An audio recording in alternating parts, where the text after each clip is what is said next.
안녕하세요. 찐 히스토리 TV의 윤석쌤입니다. 이번 시간에는 조선이 건국되자마자 일어났었던 제1차, 2차 왕자의 난에 대해서 살펴보도록 하겠습니다.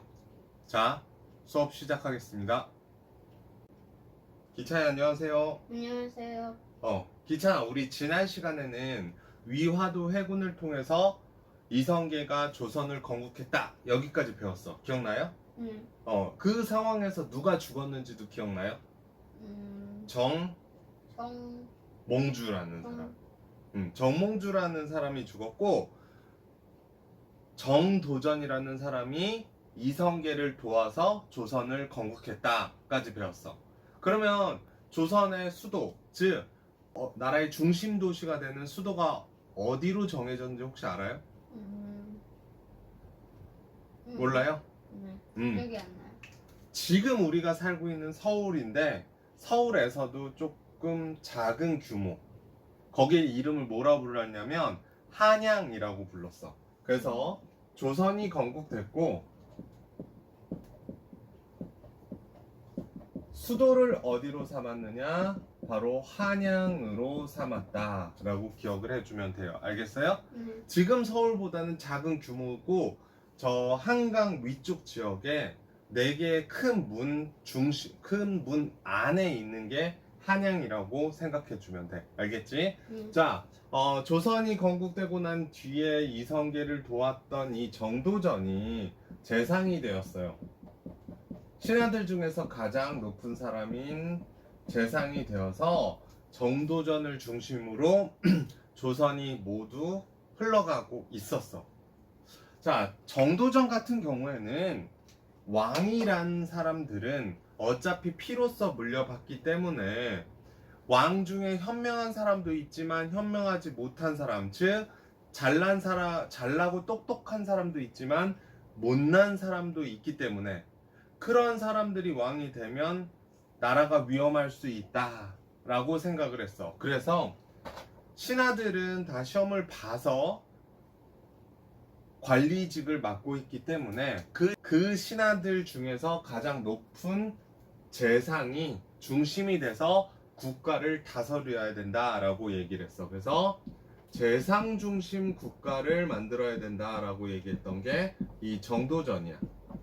근데 여기에 대해서 그 정몽주를 죽였던 사람인 이 사람 혹시 누군지 기억나요? 이성계의 5번째 아들 이방원이라는 사람. 그렇지. 이방원은 이 부분에 대한 굉장히 큰 불만이 있었어. 이건 잘못됐다. 조선이란 나라는 왕 중심으로 가야 된다라고 생각하고 있었고, 정도전과 이방원은 서로 약간 갈등 관계에 있었어. 서로 마음이 맞지 않는 거야. 알겠어요? 자, 그 와중에 이제 아주 큰 문제가 생기는데, 이성계가 나라를 세우고 나서 한 5, 6년 정도 지나니까 누구를 다음 왕으로 세울 것이냐, 즉 왕을 이어받는 사람을 우리가 태자라고 불러.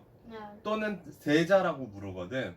이 태자는 이제 황제의 다음 보위를 잇는 사람을 태자, 그리고 여기는 왕의 나라이기 때문에 세자라고 부르는데, 누구를 세자로 삼을 것이냐를 놓고 사람들이 고민을 하기 시작해.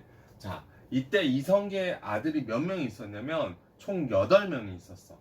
이성계 같은 경우에는 첫 번째 부인이었던 신의왕후에게서 나온 아들이 총 6명, 그리고 두 번째 부인 신덕왕후에게서 나온 아들이 2명이 있었어.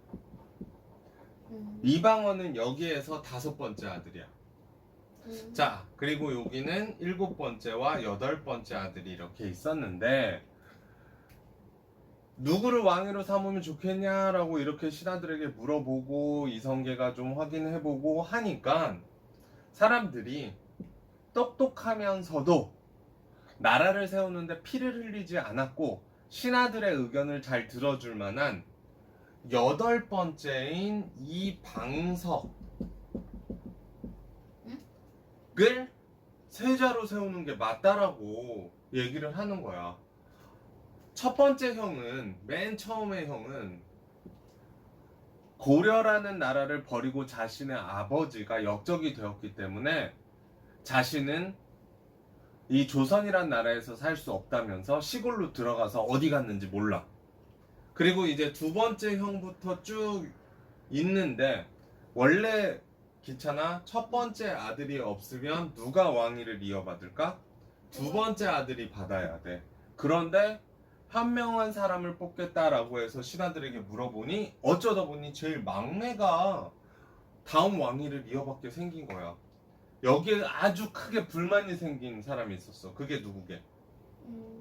이 이방. 맞아. 바로 다섯 번째 아들이었던 이 이방원이 아주 크게 불만이 있었어.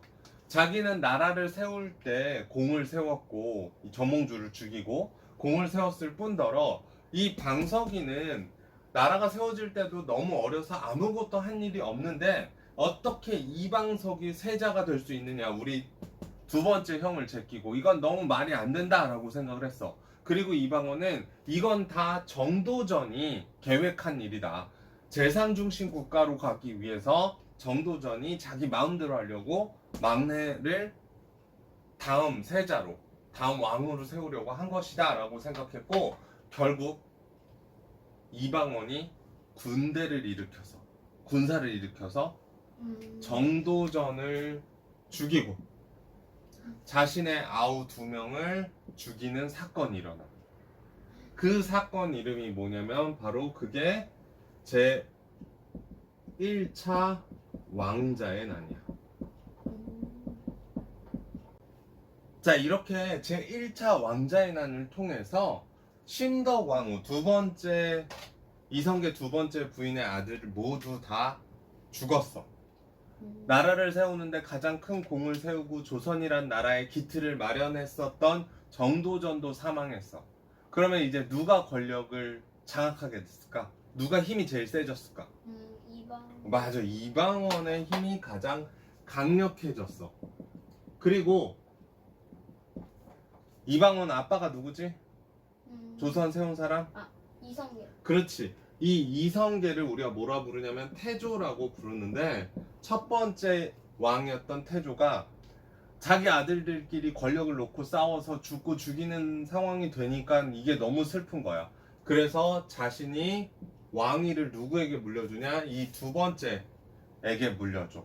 두 번째에게 물려줘서 두 번째 형이 왕위에 오르는데 그 사람 이름이 뭐냐면 바로 정종이야. 정종.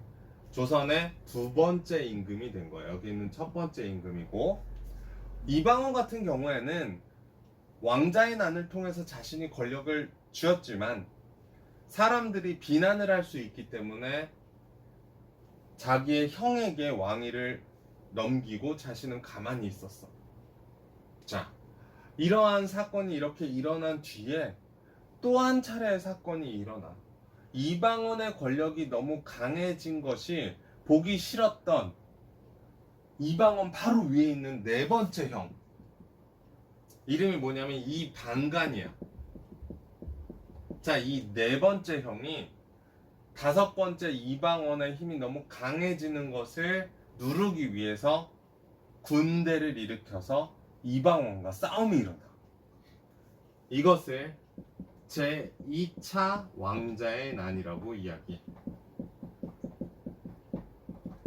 이게 안타까운 게 이제 예전에는 엄마가 다른 형제들끼리 싸웠는데 이제는 엄마가 같은 형제들끼리, 심지어 바로 위의 형인 이방간과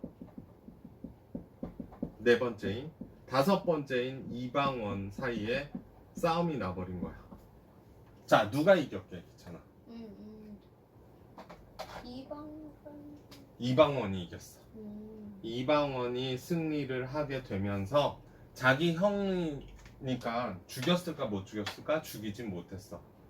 이방간의 이 난을 잘 진압해서 제2차 왕자의 난까지 승리를 하게 되고, 정종은 왕위에 올라 있었지만, 왕이 되긴 했지만 이방원의 눈치를 계속 봤기 때문에 이게 부담스러운 거야. 그래서 왕이 된 지 2년 만에, 자, 1차 왕자의 난은 1398년에 있었고 2차 왕자의 난은 1400년에 있었는데 이 2차 왕자의 난이 끝난 지 얼마 안 돼서 이방원에게 왕위를 넘겨버려. 그래서 이방원이 세 번째 임금이 돼. 조선의 세 번째 임금 이름이 뭐냐면 바로 태종이야.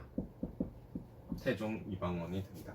그래서 이방원이 왕이 되고 이방원이 태종 왕이 된 뒤에 조선의 여러 가지 제도나 기틀을 마련한 다음에 그 다음에 왕이 누구냐면 우리가 알고 있는 굉장히 유명한 한글 훈민정음을 만드신 이 왕이야. 세종? 세종대왕이 이 이방원의 셋째 아들이야. 음. 그래서 이방원이 만약에 이 1차, 2차 왕자의 난을 이기지 못했거나 이방원이 왕이 못 됐다면 지금 세종대왕을 우리가 알 수 있었을까 없었을까? 없었어. 없었다라는 거지. 자, 그래서 우리 오늘 1차, 2차 왕자의 난에 대해서 알아봤고 태종이 왕이 되는 데까지 살펴봤어요. 알겠죠? 네. 그럼 오늘 여기까지 할게요.